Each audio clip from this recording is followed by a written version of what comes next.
అసలు ఎప్పుడూ కూడా శాస్త్రవేత్తలు ఈ విషయం ఎంతో పెద్దదని చెప్తారు కదా. అసలు ఎంత పెద్దదో తెలుసా? ఆ స్కేల్ మీకు తెలిస్తే పెద్దది అనే పదం ఎంత చిన్నదో మనకు అర్థమవుతుంది. ఇది మన భూమి.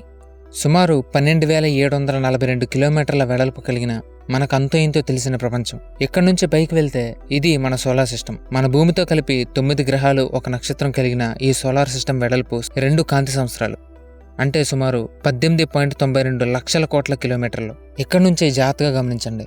ఇలాంటి 10,000 కోట్ల సౌర కుటుంబాలు, అదే ప్లానెటరీ సిస్టమ్స్ కలిస్తే అది మన మిల్కీవే గెలాక్సీ అవుతుంది. దీని వెడల్పు 1,00,000 కాంతి సంవత్సరాలు, అంటే 9,460 కోట్ల కిలోమీటర్లు. అండ్ ఇలాంటి ఇంచుమించు 50 గెలాక్సీల్ని కలిపితే అది ఒక లోకల్ గ్రూప్ అవుతుంది. దీని వెడల్పు 9,46,000 కోట్ల కిలోమీటర్లు. అయితే ఇలాంటి కొన్ని వందల లోకల్ గ్రూపుల్ని కలిపితే అది ఒక వర్గో సూపర్ క్లస్టర్ అవుతుంది.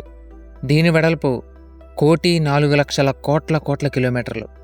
దీనిలో ఇంచుమించు 50,000 గెలాక్సీలు ఉంటాయి. అండ్ ఇంకా ముందుకు వెళ్ళిపోతే, అంటే ఇంచుమించు 1,00,000 గెలాక్సీల్ని కలిపితే అది ఒక లానియాకియో సూపర్ క్లస్టర్ అవుతుంది.